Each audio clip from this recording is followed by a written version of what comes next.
Like करें, उसके बाद सब्सक्राइब करें और बेल आइकन को दबाएं ताकि हमारे वीडियोस आप तक सबसे पहले पहुंचे।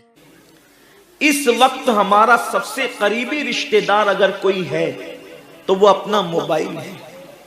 ये हंसने की बात नहीं है, ये बहुत नुकसान की बात है। इस कदर करीबी रिश्ता, माँ बाप से भी ज्यादा करीबी रिश्ता मोबाइल से, बाप से भी करीबी रिश्ता मोबाइल से, बीवी से भी ज्यादा करीबी रिश्ता मोबाइल से। आप कहेंगे इतना करीबी रिश्ते की आप बात करते हैं। हम कहते हैं जो जितना करीबी रिश्तेदार होता है उस पर तवज्जो उतनी ज्यादा होती है, उससे प्यार उतना ज्यादा होता है, उसकी तरफ तवज्जो उतनी ज्यादा होती है, उससे लगन उतना ज्यादा होता है। हमारी आंख अभी बिस्तर पर खुली नहीं होती और हम सीधा हाथ उठा करके आधी आंखें बंद होती है और आधी आंखें खुली होती है और हम पहले अपने मोबाइल की तरफ हाथ बढ़ाते हैं। किसी का मैसेज तो नहीं आया। मेरे प्यारे आका सल्लल्लाहु अलैहि वसल्लम के प्यारे दीवानों, अम्मी के पास बैठे हैं फिर भी मोबाइल, बीवी के पास बैठे हैं फिर भी मोबाइल, वालिद के पास बैठे हैं फिर भी मोबाइल। हद तो ये है कि मस्जिदों के अंदर बैठे हैं फिर भी मोबाइल। यकीनन अगर काम के मैसेजेस हो और अगर काम और जरूरी चीज हो, टाइम देखना हो, तो आप यकीनन मोबाइल को हाथ में लें। मोबाइल कोई बुरी चीज नहीं है, लेकिन इंसान कितना डूब गया, इबादत का सारा वक्त इंसान अपने मोबाइल पर जाया करता है। वक्त की किल्लत, इंसान बार बार शिकायत करता है, वक्त की किल्लत दामनगीर है, टाइम मेरे पास नहीं है, वक्त मेरे पास नहीं है, मैं बहुत मसरूफ हो गया हूं, मैं बहुत बिजी हो गया हूं। लेकिन उसको देखो कि रात के 2-2, 3-3 बजे तक के ऑनलाइन रहता है बिला जरूरत। जरूरत है तो कोई बात नहीं, बिला जरूरत। मेरे आका सल्लल्लाहु अलैहि वसल्लम के दीवानों, मौत की तलवार हमारे सरों पे लटक रही है और हमें जल्द से जल्द मौत की तैयारी करना है। सूफिया फरमाते हैं जैसे सूरज गुरूब होने वाला होता है तो किसान नजर सूरज पर रखता है और जल्दी जल्दी काम निपटाने की कोशिश करता है। उसको याद है ये बात, उसके जहन में ये बात कि आज का सूरज गुरूब होने से पहले पहले मैंने अपने काम को मुकम्मल कर देना है ताकि कल का सूरज तुलू होने के बाद मैंने फिर बीज बो करके आगे का काम करना है। मेरे आका सल्लल्लाहु अलैहि वसल्लम के दीवानों, वो किसान अगर ये सूरज गुरूब होते होते मर गया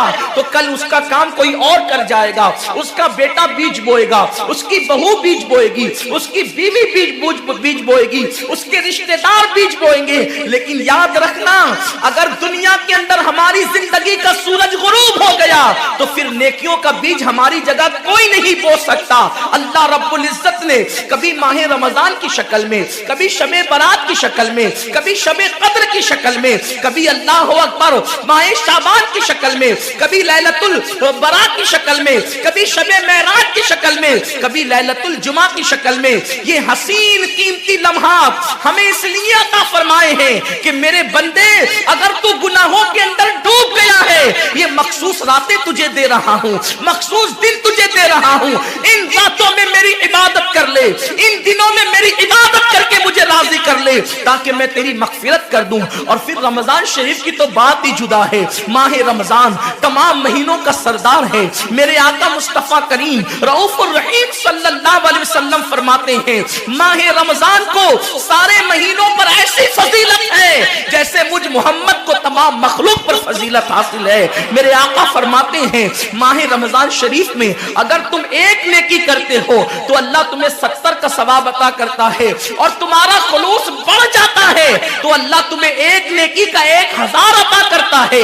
इखलास और बढ़ता है तो अल्लाह एक नेकी पर तुम्हें बेहिसाब सवाब अता करता है, उसका कोई हिसाब ही नहीं होता।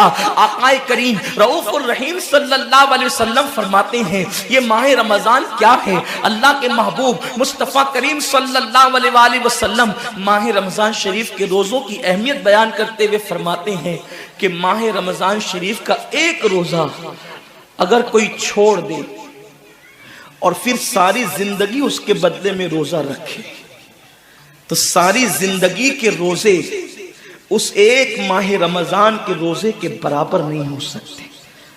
ये माह रमजान शरीफ के रोजे को फजीलत हासिल है और अल्लाह के हबीब सल्लल्लाहु अलैहि वसल्लम फरमाते हैं जो माह रमजान शरीफ में इबादत करके अपनी बख्शिश नहीं करवा सकता, अपनी मगफिरत नहीं करवा सकता, پھر اس کو کبھی موقع نہیں ملتا کہ وہ اپنی مغفرت کا سامان کرے۔ آقا کریم صلی اللہ علیہ وآلہ وسلم فرماتے ہیں کہ سال بھر تک ماہ رمضان شریف کے لیے جنت کو آراستہ کیا جاتا ہے، جنت کو سجایا جاتا ہے، جنت کو سنوارا جاتا ہے۔ اور آقا کریم صلی اللہ علیہ وسلم فرماتے ہیں بڑی بڑی آنکھ والی حوریں اللہ کی بارگاہ میں عرض کرتی ہے میرے کریم ہمیں ان کی دلہن بنانا جو ماہ رمضان شریف میں تیری عبادت کرتے ہیں، ہمیں ان کے نکاح میں دینا جو ماہ رمضان شریف کی راتوں کو جگ کر کے تجھے منانے کی کوشش کرتے ہیں۔